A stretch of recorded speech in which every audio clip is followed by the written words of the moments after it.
বাংলাদেশের রাষ্ট্রপতি মোহাম্মদ শাহাবুদ্দিন চুপ্পু পদত্যাগ করেছেন, কিন্তু তার এই পদত্যাগের মধ্যে জামাত ইসলামীর একটা চমৎকার অর্জন আছে। পদত্যাগ পত্রের ভিতরেই জামাতের একটা অ্যাচিভমেন্ট আছে। এই ঘটনা ডেফিনেটলি জামাত পর্দার অন্তরালে দরকার কষাকষি করে ঘটিয়েছে। It's very significant.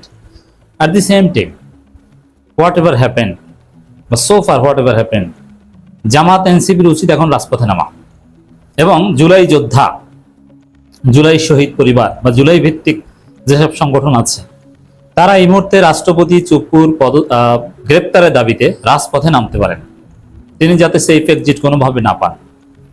তো দর্শক, এটা খুব জরুরি। তার পদত্যাগের পর তাকে গ্রেপ্তারের দাবিতে রাজপথে 2-4টা মিছিল জরুরি। জামাত সরাসরি না নামতে পারলেও যারা রাজপথে নামবে তাদেরকে লোক সাপ্লাই দেন, হাসনাত আব্দুল্লাহরা কিছু একটা উদ্যোগ নিতে পারে, কারণ ইটস পার্ট অফ জুলাই। চুপ্পুকে গ্রেপ্তারের দাবিতে আন্দোলন করাটা এখন পার্ট অফ জুলাই। শাহাবুদ্দিন চুপ্পুর পদত্যাগ পত্রটা সাথে সাথে আমাদের কাছে এসেছে, একদম তার সিগনেচার সহ। দর্শক, সেই পদত্যাগ পত্রে মজার কিছু ঘটনা আছে। তিনি কি লিখেছেন? এই পদত্যাগ পত্র কিন্তু নানানভাবে লেখা যায়, কিন্তু পদত্যাগ পত্রে তার সর্বশেষ, চুপ্পুর যে সর্বশেষ ক্ষমতা অফিসিয়াল, যেটা এই পদত্যাগ পত্র, এটার মধ্য দিয়ে বিএনপি সরকার ইউনূস সরকারের বৈধতা আদায় করে নিয়েছে এবং এর মধ্যে কিছু সিগনিফিকেন্স আছে, কিছু বার্তা আছে অতি সূক্ষ্ম। এবং জামাত ইসলামীর একটা বৈধতা বা জামাত ইসলামীর একটা অবদান, গণতন্ত্রে জামাতের ভূমিকা, এটাও এই পদত্যাগের মধ্য দিয়ে জামাতও আদায় করে নিয়েছে। মানে এই পদত্যাগপত্র যে একদম চুপ্পু নিজের মন মতো করে লিখেছেন তা না, সরকার যেটা দিয়ে দিয়েছে তিনি যা সাইন করেছেন হয়তো, এবং সরকার এখানে জামাতকেও একটু রেসপেক্ট করেছে, এটা অবশ্যই জানা দরকার। এখন জামাতকে রেসপেক্ট করেছে কি জন্য? বিএনপি কি জামাতকে ম্যানেজ করে চুপ্পুকে সেফ এক্সিট দিতে চায়, এই জন্য জামাতকে একটু খুশি করলো? এমনিতে স্ট্র্যাটেজিক্যালি এটা জামাতের বিজয়, এটা আগেই বলেছি। এটা প্রধানমন্ত্রী চীন সফরের একটা ফলাফল চুপ্পুর এই পদত্যাগ, এবং সর্বশেষ ইন্ডিয়ান সানা বাংলাদেশ থেকে বিদায় চুপ্পুর পদত্যাগের মধ্য দিয়ে। এতে ইন্ডিয়া আরেক দফা একটা হোঁচট খেল এবং আওয়ামী মহলে নানান কান্নাকাটি। আওয়ামী লীগের লোকজন প্রত্যেক দিন কিন্তু অনলাইনে যথেষ্ট সরব থাকে, আমরা এগুলো বৃহত্তর স্বার্থে, গবেষণার স্বার্থে খেয়াল করি। নবনীতা চৌধুরী আর অনেক সাংবাদিক আছে, ভারতের বিভিন্ন সাংবাদিকদের তারা লাইভে নিয়ে আসে, আনিস আলমগীর, গোলাম মোল্লা রনি, এরকম আরো এক পান্না, এরকম অনেকে আছেন। প্রত্যেকের কান্নাকাটি পদত্যাগের খবর বা পদত্যাগ করবেন এই গুঞ্জন শুরু হওয়ার সাথে সাথে তারা এইভাবে কানতে কানতে কানতে কানতে হতাশায় মরবে। তাদের সর্বশেষ ভরসা ছিল যে চুপ্পু খড়কুটো ধরে একটু বাঁচান। এখন চুপ্পু নাই। শেখ হাসিনা চুপ্পুকে নির্দেশ দিয়েছিল বিএনপির সাথে অভিনয় করে পদ আঁকড়ে ধরো, কিন্তু আর পারলো না।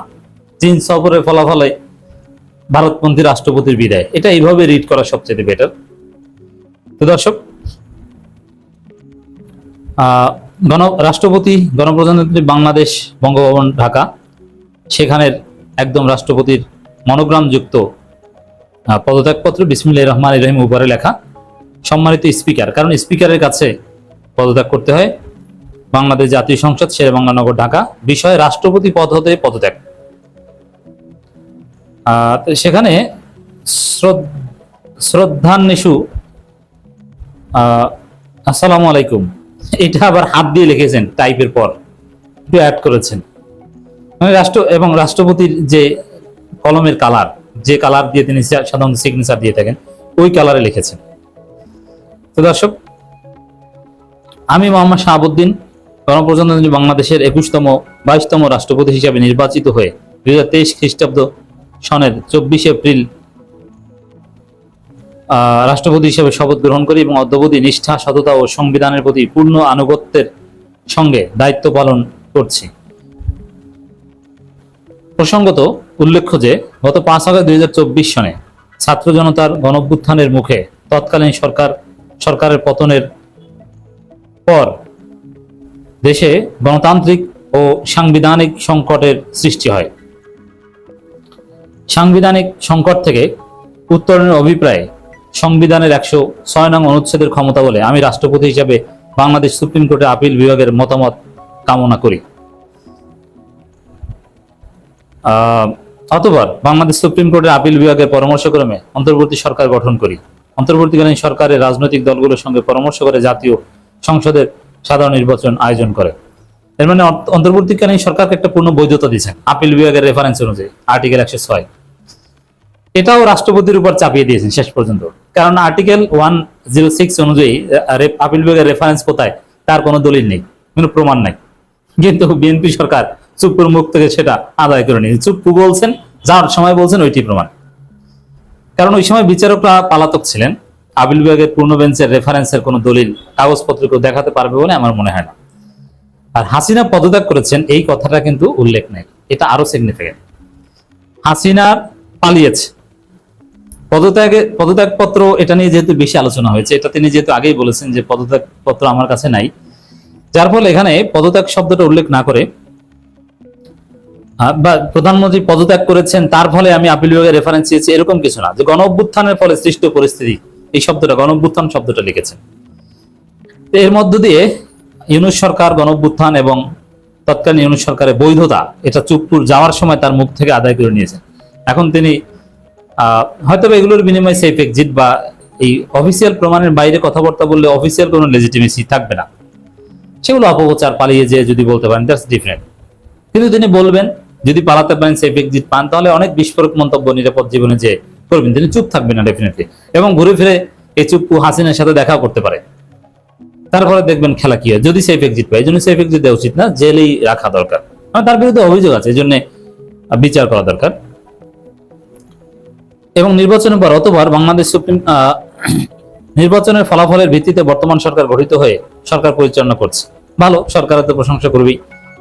বর্তমান সরকারি দল ও বিরোধী দল গণতান্ত্রিক চর্চার মধ্য দিয়ে জাতীয় সংসদে নিজ নিজ দায়িত্ব পালন করছে। আমার সুদৃঢ় ইতিবাচক ভূমিকার কারণে দেশে কোনো সাংবিধানিক বিপর্যয় ঘটেনি।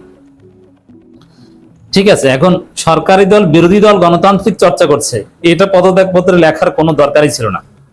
এটা হচ্ছে জামাতের অর্জন আদায়, যে তুমি যাও যাও আমাদেরকে একটু কিছু দিয়ে যাও, বা বিএনপি জামাতকে এটা দিয়েছে, এই যে দেখো তোমাদের কথা বলেছে গণতান্ত্রিক চর্চা করছে। অথচ পদত্যাগে বিরোধী দল কি করছে, সরকারি দল বিরোধী দল মিলে গণতান্ত্রিক চর্চা করছে, দায়িত্ববান করছে, এই অ্যাপ্রিসিয়েশনের কোনো প্রয়োজন ছিল না, এটা বিএনপি জামাতকে দিয়েছে। এবং রাষ্ট্রপতির ভাষণে সংসদে সেখানেও কিন্তু জামাতের প্রশংসা করা হয়েছে। তো এটা একটা খেলা। আমি গুরুতর অসুস্থ, হৃদরোগ, উচ্চ রক্ত, এর মধ্যে তার নাকি ব্রেস্ট ক্যান্সার হয়েছে, এটা ছড়িয়ে পড়েছিল, এইডস হয়েছে, এগুলো গুজব। আর এইসব অসুস্থ এগুলো কিছু না, এটা একটা বাহানা। তার রোগের নামও উল্লেখ করেছেন।